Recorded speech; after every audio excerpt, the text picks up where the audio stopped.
morning, everyone.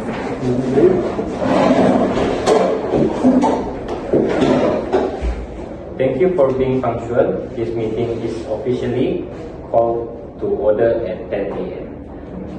Our agenda today is to address the ongoing electrical overload incidents at the Edu hostel.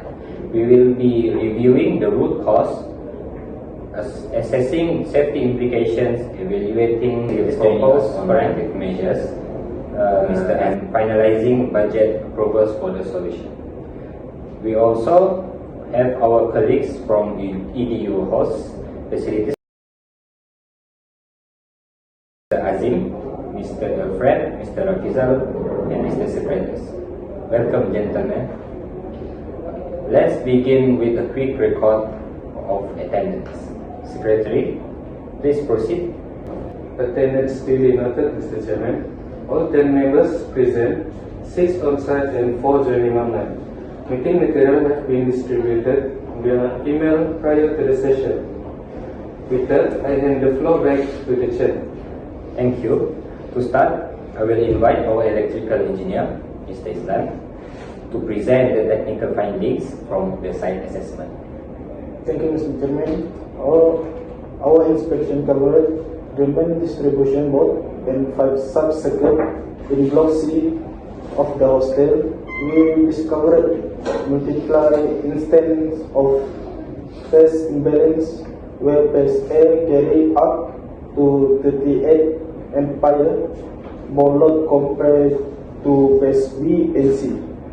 This imbalance causes thermal stress on the breaker, triggering frequent nuisance, tripping, and excessive heat build up in the wiring ducts. The root cause was traced to non-uniform load distribution, particularly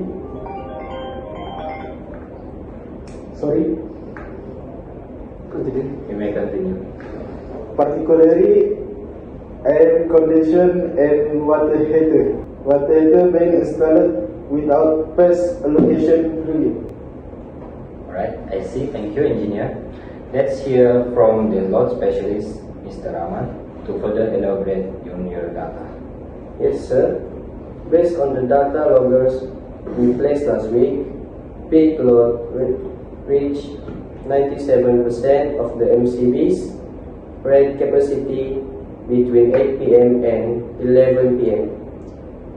It's a prime time when students return from classes. These near saturation load margins leave no headroom for translate surge, especially when inductive loads like fans and coolers kick in.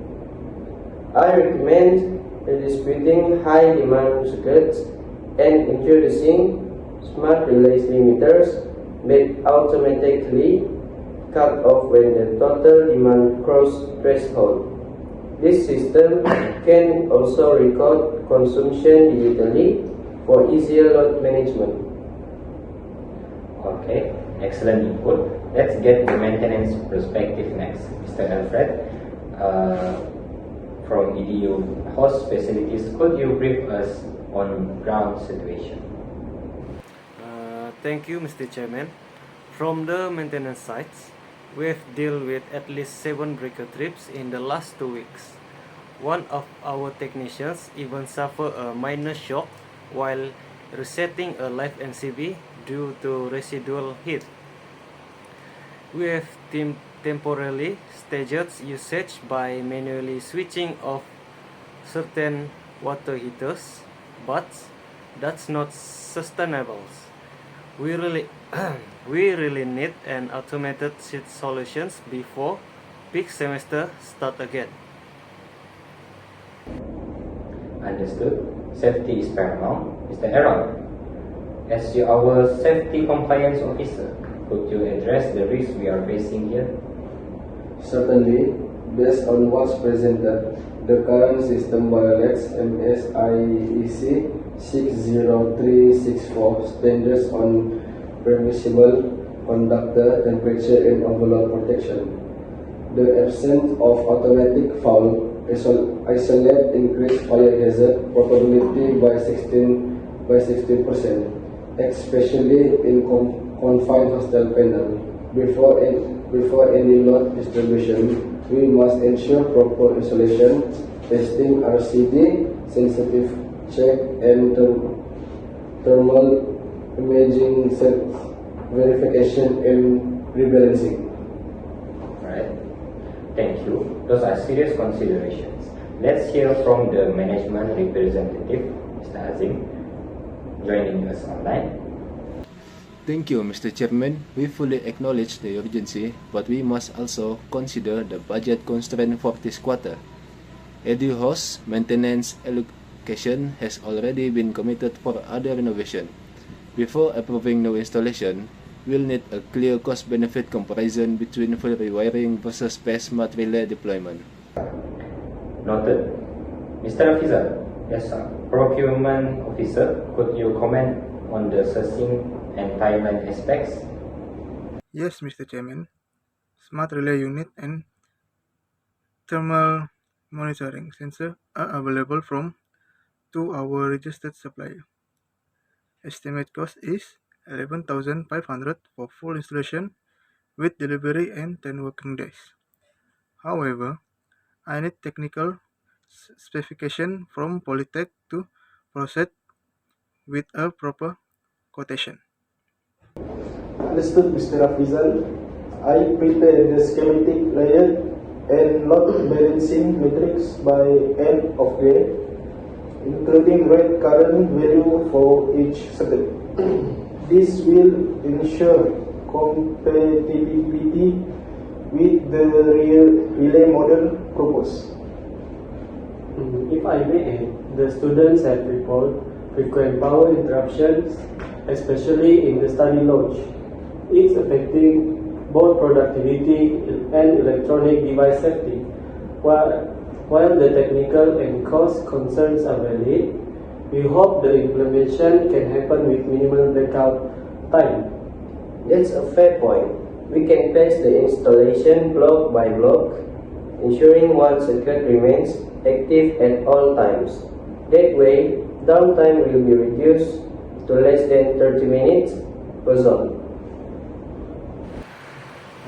That approach sounds double. Just make sure your team coordinates with our technicians so we don't trip the entire feeder accidentally during testing. I will personally oversee the first cycle of testing to ensure all installation protocols are followed. Also, I suggest labeling every circuit with its rate amperage after the new configuration. Simple but crucial for long-term safety. Excellent. Now, before we move towards conclusions, I would like to hear from our student affairs representative, Mr. Fernandez, for the communication and awareness aspect. Thank you, Mr. Chairman. Once the upgrades are done, we'll organize a hostel awareness campaign, brief poster, and WhatsApp notice reminding residents not to use high-power appliances simultaneously. We'll coordinate with the Student Council to implement this efficiently. Thank you. That's great, Mr. Fernandez. The Student Council will help share the message and even conduct in a quick orientation talk during hostel check-in week. Students will cooperate if they understand the reasoning behind it. That collaboration is emphasized. On our side, I'll endorse the partial funding as long as the technical proposal and safety checklist are submitted by Friday. Once reviewed, the green light could be given for immediate procurement. Copy that. I'll coordinate with your office, Mr. Azim. Once document is revised, if we can finalize by next week, installation can be started before month end. Let's also remember post-installation testing. We will perform installation resistance tests, IR terminal scan, and final outlook impedance verification to ensure compliance. Agreed. We'll log our test result into the commissioning report along with before and after current profile for documentation. Very well. Mr. Secretary, please summarize the key points and action plan before we adjourn. Yes, Mr. Chairman. Summary of meeting decision. Root cause identified as phase imbalance and overload in Block C. Proposed solution: smart relay limiter, system and load redistribution. Safety testing to be led by Polytech safety officer before commissioning. Procurement and funding coordinated by DUE management. Student awareness campaign to be launched post installation, and all documentation due by Friday at 4 a.m. Thank you, Mr. Secretary. If there are no further remarks, this meeting is officially adjourned at 11:30 a.m. I appreciate everyone's professionalism and collaboration. Together, we are ensuring EDU host electrical system remains safe, efficient, and also sustainable. That's all for now. Meeting adjourned. Thank